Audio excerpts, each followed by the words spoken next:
What's up, everybody, and welcome to ITG Daily, the show that brings you the hottest in gaming news. I'm Drew Bosley, and that's the one and the only Scott Savage. Scott, what's going on, buddy? No, I'm still thinking about games in the future. Did we ever hear about Avowed? No. I haven't seen anything in some time. What about Beyond Good and Evil 2? Oh, hey, I heard saying. Splinter Cell's getting a multi-console release. Maybe some year. Dude, high hopes, right? Because we would love to see these games. That's the biggest thing. You question, where is that game? Where is this game? Where's Everwild from Rare? Like, man, there's so many questions. Because, right? Non-stop around here wondering what's going on with some of these games. But where you should stop is over on youtube.com/InsideTheGameOfficial, as well as kick.com/InsideTheGame when we're there over, and normally when we're live, but when we're not, we're normally here on our YouTube channel, InsideTheGame.ca, and of course those TV streaming networks around the globe. Scott, coming up on today's show, Battlefield will be coming back in an entirely new way, according to EA's CEO.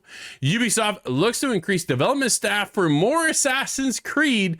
The Witcher spinoff hit with layoffs and is getting restructured. And Stray is making its way to Xbox. That last bit has me happy.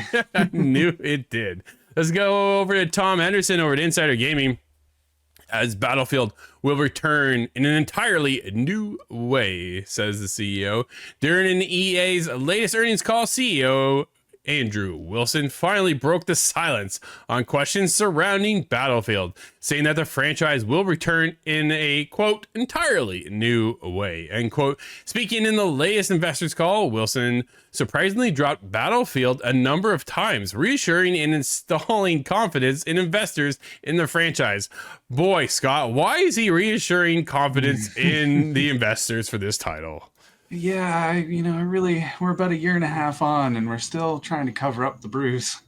Yeah, that's the biggest thing, right? Battlefield 2042 did not go the way they wanted to over at EA or for its fans, as we watched that one struggle and still kind of struggle. But Wilson said throughout that the team has the ability to bring Battlefield back in an entirely new way in the future. Scott, I'm stopping right there. Future. Whoa. Are we going to the future in the next Battlefield game? Oh, that's an interesting idea. I didn't think about that. I believe there is a Battlefield 2142. I've not played that one.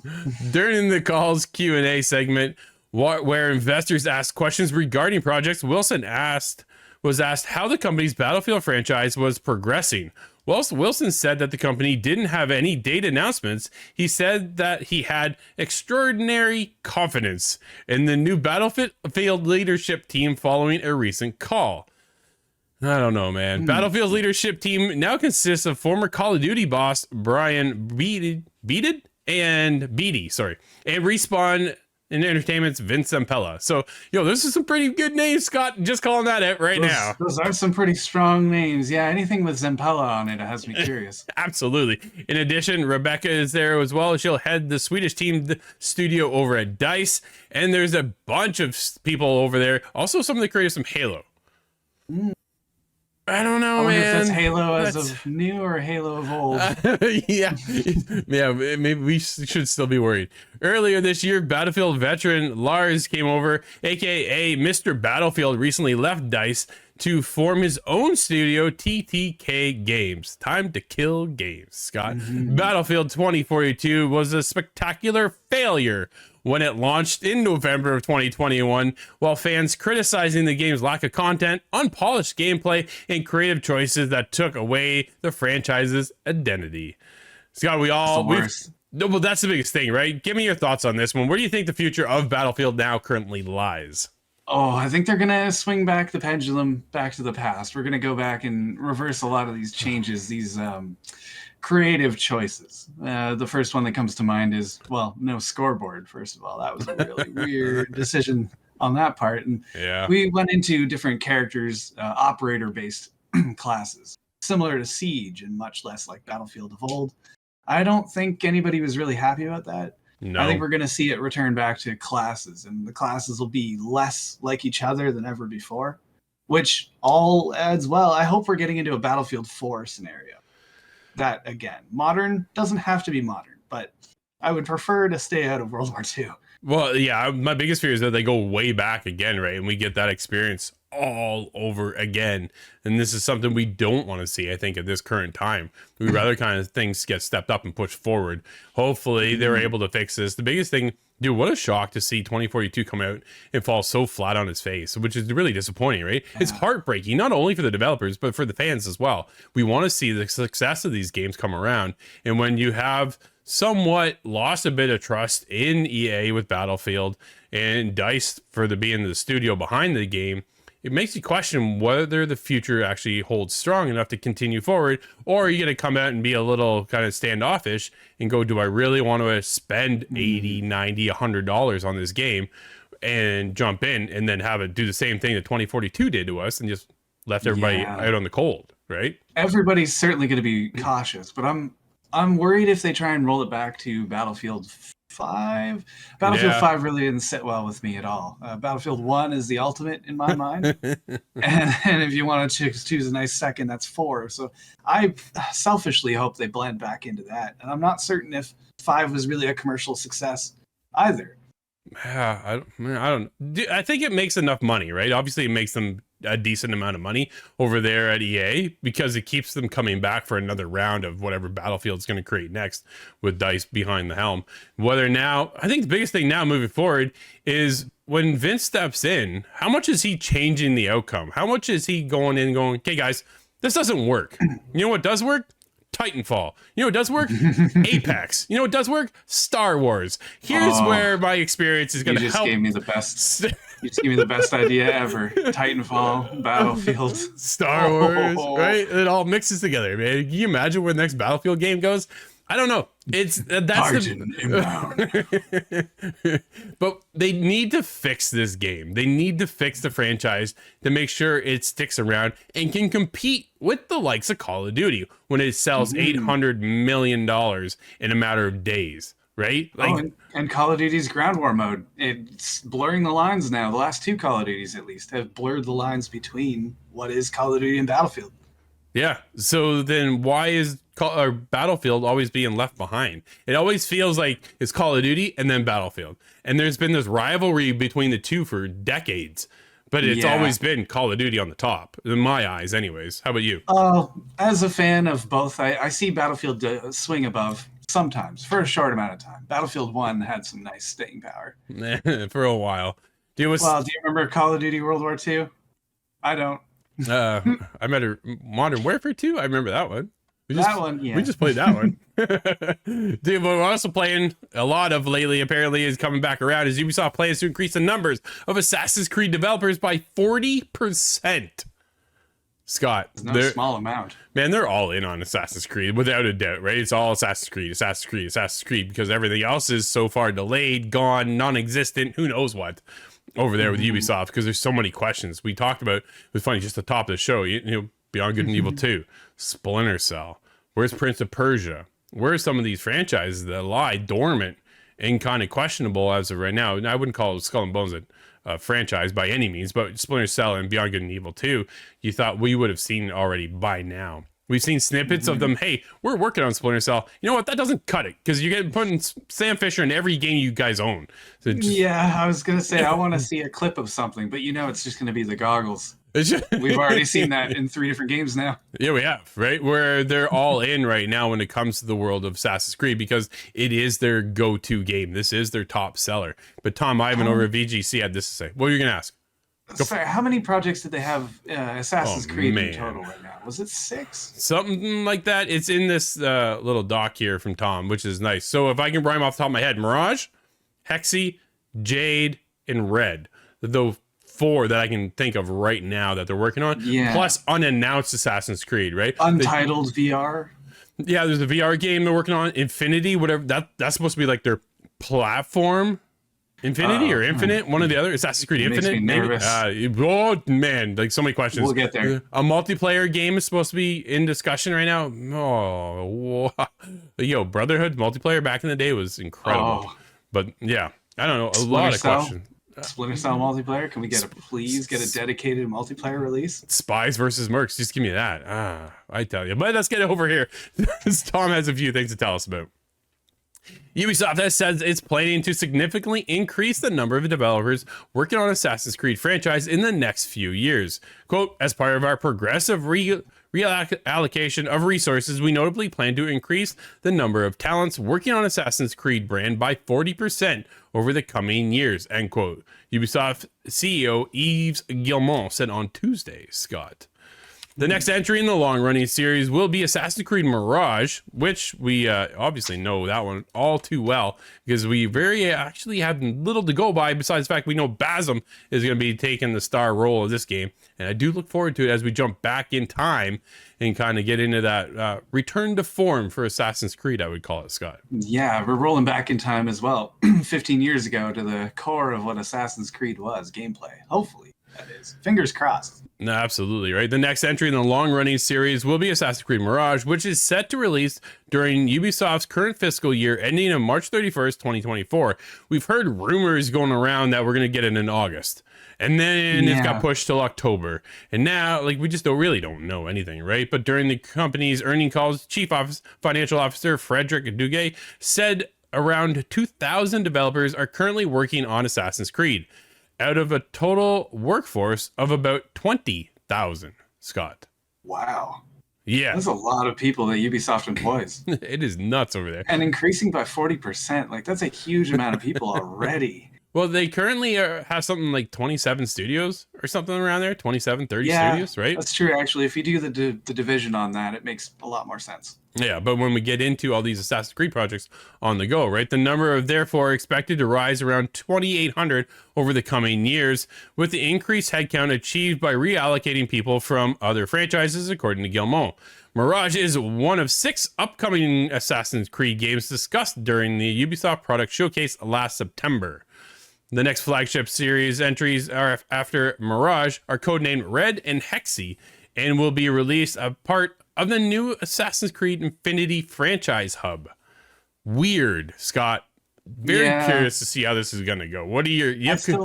Go ahead. Well, the idea of the Assassin's Creed Infinity still sounds a lot to me like the Battlefield platform, which was a lot less of a platform and more of just a menu that steps you from. You could move from one game to the other without...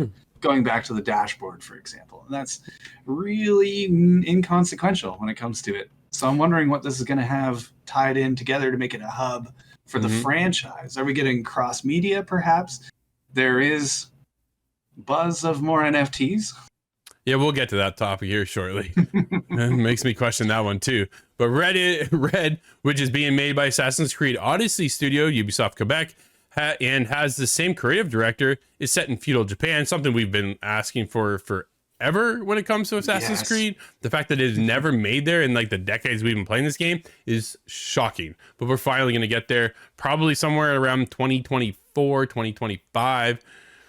Give or take. We'll see. You never know. They like to pump out these Assassin's Creed games pretty quickly. It seems like they were on a year-by-year basis. Took a couple years off. And then we got Origins, which I absolutely adored. And then we got Odyssey. And then Valhalla carried for 2 years. Way too big, though. Are they using AI to kind of populate the world, the environment? Because if not... The NPCs. It's going to add a huge amount. Yeah, NPC. Well, yeah, let's not make a Fallout mistake.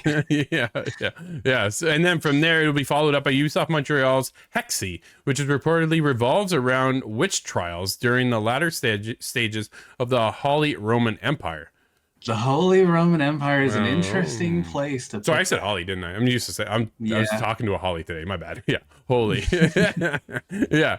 So, that's a neighborhood I grew up in. Which is... man, this might be where we get a little too far for me, right? That's where Hexy kind of goes off in this other realm, when I'd rather be back over in Origins and feudal Japan with whatever codename Red is going to actually turn into for its full title. But... And then we get a mobile game coming in with Jade as well. Dude, there's a lot going on when it comes to Assassin's Creed. An absolute ton. I don't know. We'll see how it goes. That was the one underlying message underneath their entire presentation. That was 40 minutes of all Assassin's Creed, if I recall. Yeah, it was they're all in on Assassin's Creed. And I'm going, what happened to everything else you guys are creating? That's the biggest thing. I don't know. Speaking of creations, Scott, The Witcher's spinoff studio hit with layoffs as project restructured. Samuel all over at Windows Central. Not good, dude. Not good. This is a little discerning to see Yeah, this CD come Projekt around. Red is just destabilized lately, and I really want to see them find their feet. Yeah, several employees over at CD Projekt Red working on Project Sirius have been laid off following a recent reboot of the game. Project Sirius, previously unannounced alongside a Cyberpunk 2077 sequel, new Witcher trilogy, and new IP, is a multiplayer spin-off title set in the world of The Witcher and will reportedly have a stylized art direction. Please do not do the Fortnite direction. Yeah, I would much rather have an anime style aesthetic, a Oh comic man. book look to it. Yeah, I'm comic book, sure. Anime, Bold nah. colors. Yeah, Project Sirius is primarily in development at the Molasses Flood, a studio in Boston, Massachusetts, that previously released The Flame in the Flood, one of my favorite games, Scott, of all time. Dude, I went back, I played that game, I don't know how many times, over and over. I just adore You that don't do game. that often either. No, I don't, but that one has me hooked. Yo, I bought it for the Switch. I had it on Xbox. I played it on every platform. I think I even have it on Vita. I can't remember. But I've had it on so many places. I'm like, yo, this game is fantastic. So to see that they're getting a shortcut here is a little, it hurts, man. That one really sucks. Yeah, that is unfortunate. It is business to restructure things, and we've all known somebody to get laid off that way, I'm sure. But no, absolutely. In a statement to quite the GameSpot, opposite of Ubisoft. Sorry. Go ahead. Yeah, in a statement to GameSpot, CD Projekt Red said that because the project changed, so has the composition of the team that's working on it, mainly on the Molasses Flood side. The concrete numbers of employees: we parted ways with our 21 team members in the US and 8 in Poland, the latter of which were working on the game outside of the US. So kind of pulling things a little bit maybe more inside, Scott. I don't know. Unfortunately, that, you know what, just that is business, right? It just comes down to everything's getting restructured. We're not ready to have all these team members. Maybe some of them will return when they're back up and running into the space they need to be, but currently, because of the way they're having structured, restructuring the game, starting from ground zero, maybe, perhaps, right? I think that's the one that's a little bit more concerning, is that, ooh, is this going to be getting completely overhauled? I don't know. Yeah, well, what went wrong in development? And we're quite on now, where I thought we were past the point of just complete restart, but I guess that's the issue. Maybe, right? I think the biggest thing they don't want to do is that Cyberpunk experience again. Yeah. If it doesn't work, then let's fix it. It confused me. I thought CD Projekt Red, I thought they were out of Poland. They are out of Poland. Absolutely are. Oh, okay. Yeah. Well, in that case, I'm surprised that all the development is mainly in the US. Well, this is a side project, right? Over with the Molasses Flood. The studio is over in Boston. So they're just, Molasses Flood got picked up by CD Projekt Red, which I was excited for. So I don't know. We'll see how this kind of gets taken care of from here moving forward. Hopefully they'll be able to figure things out and we'll have a good title. Very curious to see what the Witcher multiplayer side looks like, though. That's something. Yeah. Is that going to be kind of a witch hunting Brothers Grimm is what I'm hoping for? I don't know. Time will tell, Scott, but time's just around the corner for an Xbox version of Stray has been rated by the ESRB. Dude, I think that's really all I need to say there. Are you excited? Oh, I am excited. It is no secret that I'm the cat lover on the team here. It comes up every time I possibly can make it come up. Yes, it does. So Stray was a cool game. It was exclusive for PlayStation for quite some time. It looks like that time is up as it's now coming over to Xbox, which is cool because then it hits a whole other audience that never had a chance to get in, right? So is that a full year? Because I think I was over at your place in the fall when we were talking about it. Yeah, it sounds about right. Yeah, you're probably right. I bet you were close to a full year since release.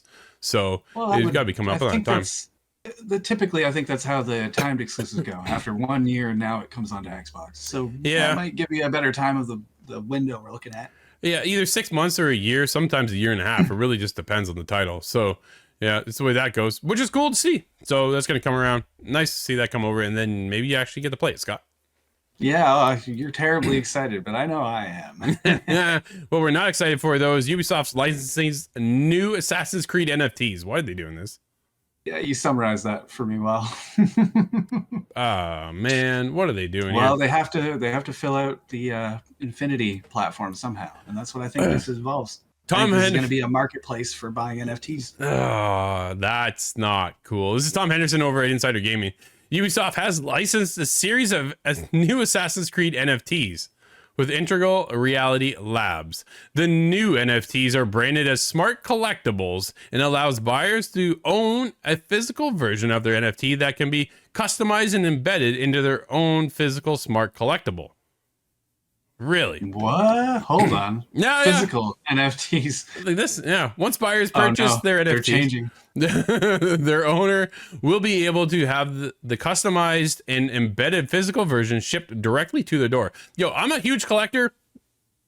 Obviously. Oh no. Did they find a way in? They got me, Scott. I don't know. We'll see. I'll have to see. Time will tell. But according to the smartcollectibles.io website, the first Assassin's Creed NFT drop will be coming soon, but no official date has been given. I'm waiting for something to come with Eivor Valhalla. That's their latest game, and it's been a massive success. So time will tell when it comes to that. Basm for the drip fed some games before release. I can see how that would work. Yep, absolutely. The website outlines how exactly the drops will work in 4 stages. Watch for the drop release to purchase the digital soul. Choose a rarity. The higher the tier, the more trait customizations are available to you. Customize your digital soul's traits. Choose outfits, weapons, and poses. Then forge your digital soul into a unique smart collectible. Awaken your smart collectible through our IRL companion app. Interact with your digital soul and engage in a rewarding collector experience. This is Tamagotchi meets me. I don't know. I'm worried. I'm so worried. Don't mess with my collectibles. Amiibo gotchis. I'm disturbed by the term digital soul. I have to point that out. Yeah. Not for any religious purpose, just the idea of it just is giving it humanity. Creeps me out. Man, I don't know about this, Scott. I'm really on the fence. That's what I said. I'm a big collector. I love collecting these things. I think they just bend well to my personality, right? Like I just love collecting some of these things, the games I love and adore. I've got everything from Horizon over here to Halo to Assassin's Creed, all kinds of Assassin's Creed stuff. And like, man, Siege, like there's so many things when it comes to collecting. And like I'm at a lower tier. When you get into the higher tier, like some of these things are thousands of dollars. And all of a sudden now, how if you choose your own outfits, weapons, and poses, how expensive is this gonna get? Yeah, really. And is this something that I can take to other Ubisoft games? And this gets into more of that NFT. You can own it, and what does that mean? I'm curious as much as I hold off and make fun of the idea. I think I appreciate more that there's a physical edition than just a digital, right? I think, okay, this could be actually kind of neat. I'll be watching it from the outside in and seeing how this goes. But it kind of feels like those photo frames, though, that you can connect to your computer. Yeah. But what makes it interesting? I could put up a pretty nice slideshow. But Scott, what games do we have out today? We have Ellipse on PC. We have Greedventory, also on PC. Hawken Reborn enters PC Early Access. Castle of Alchemists is also in PC Early Access. World Championship Boxing Manager 2 is on PlayStation 4, Xbox One, and Switch. Another Fisherman's Tale, PC, PlayStation 5, and PSVR 2. Oh, you are familiar with it. I played it on the original PSVR. So now that they've stepped it up, it's now on PC, PS5, and PSVR 2. If you have not played this on your PSVR 2 or have not played it in general, please go pick it up. Super cool game. A fetching experience on VR. That makes a lot of sense to me. We also have Verdict Guilty on Xbox One. You never want to hear that. Under the Warehouse is on PlayStation 4, 5, Xbox One, X and S, and is creepy. Starship Troopers Extermination enters PC Early Access today. And you and Steve covered that one, so make sure you check out that review, Scott, because that'll be going. That's right. We did a little bit of a preview, not quite a review, but we'll swing back around. Absolutely. Quick thoughts on that one? Well, really interesting in terms of the movie. I really, really liked that movie growing up, so it fit well. It matched me. It did, eh? What are you currently playing? Are you still catching up on Star Wars? I'm still trying to work into Jedi Survivor. I started playing Tin Can the other day again because that was a review game that kind of stuck with me. I saw you playing that. I was like, really? You're back on this one again? It's hard to survive. There's so many games, dude. I'm still on Tears of the Kingdom, of course. I think I'll be there for quite some time. It's one of those, okay, I'm going to bed. I'm going to play for 15 minutes, put it down. Then I get up in the morning and play some more. Dude, I want to see some of your creations. Yeah. We'll see what I get into. Right now, I'm Keep just it building PG. bridges. I'll keep it. Yeah, I'll keep it clean. But just like that, everybody, thank you so much for hanging out with us. This has been ITG Daily, the show that brings you the hottest gaming news. We'll be back once again tomorrow. I'm Drew. That's Scott. We'll see you inside the game.